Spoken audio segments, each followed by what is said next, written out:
Selamat malam, kami dari kelompok 5 akan membahas tentang hukuman mati dan hukuman seumur hidup. Saksikan cuplikan video materi berikut. Hukuman mati dan hukuman seumur hidup merupakan hukuman pidana yang paling berat yang ada dalam hukuman pidana. Tapi ada banyak pertanyaan besar di balik hukuman tersebut. Rasa kemanusiaan, efek jera, dan dari tujuan pemidanaan tersebut.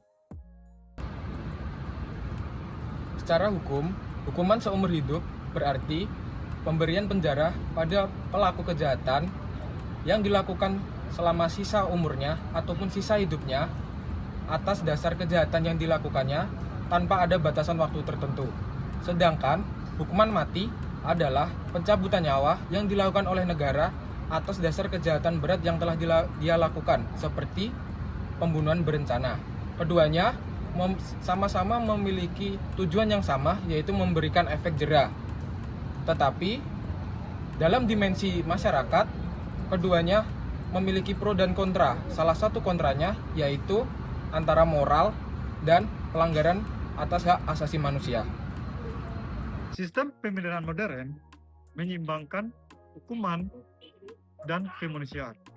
Banyak negara yang sudah beralih dari hukuman mati ke hukuman seumur hidup. Hukuman bukan lagi tentang pembalasan, melainkan melindungi masyarakat, merehabilitasi pelaku, dan menegakkan keadilan yang manusiawi. Saya divonis hukuman mati terhadap pembunuhan berencana pada Brigadir J. Namun, putusan akhirnya berubah menjadi hukuman seumur hidup.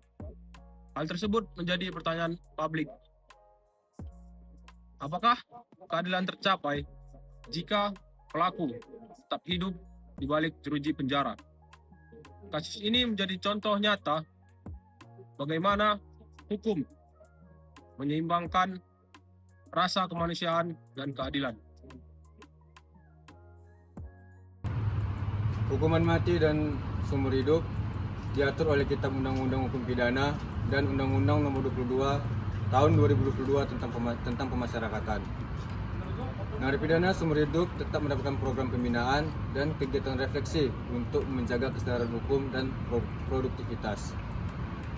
Hukuman seumur hidup tidak mengarahkan ke hukuman, melainkan memberikan ruang perubahan bagi pelaku. Di lapas, narapidana seumur hidup tetap mengikuti latihan kerja, pendidikan, dan layanan keagamaan. Tujuannya agar mereka tetap berdaya dan memperoleh kesempatan untuk memperbaiki diri, walaupun memiliki batas waktu yang bebas.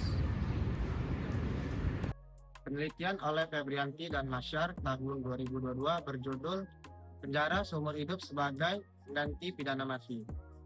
Ditinjau dari sisi kemanusiaan dan tujuan pemidanaan, menyimpulkan bahwa hukuman mati sangat bertentangan dengan sisi kemanusiaan. Sementara hukuman seumur hidup lebih sesuai dengan tujuan pemidanaan modern, yaitu melindungi masyarakat, merehabilitasi pelaku, dan menegakkan keadilan manusiawi.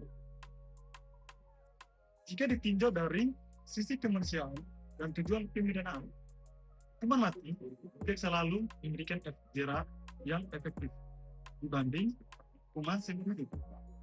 Sebaliknya, hukuman seumur hidup memberikan pelaku merefleksikan perbuatannya, produktif dalam ketegasan, dan lebih sesuai dengan prinsip yang lebih manusiawi. Kita lihat dari kasus Ferdy Sambo, yang dimana menyeimbangkan antara hukuman, keadilan bagi korban, dan hukuman yang berkeadilan. Kesimpulannya, hukuman seumur hidup lebih manusiawi dibandingkan hukuman mati. Karena dengan hukuman seumur hidup, seorang terpidana dapat memperbaiki dirinya, dapat bertobat untuk kembali ke jalan yang benar.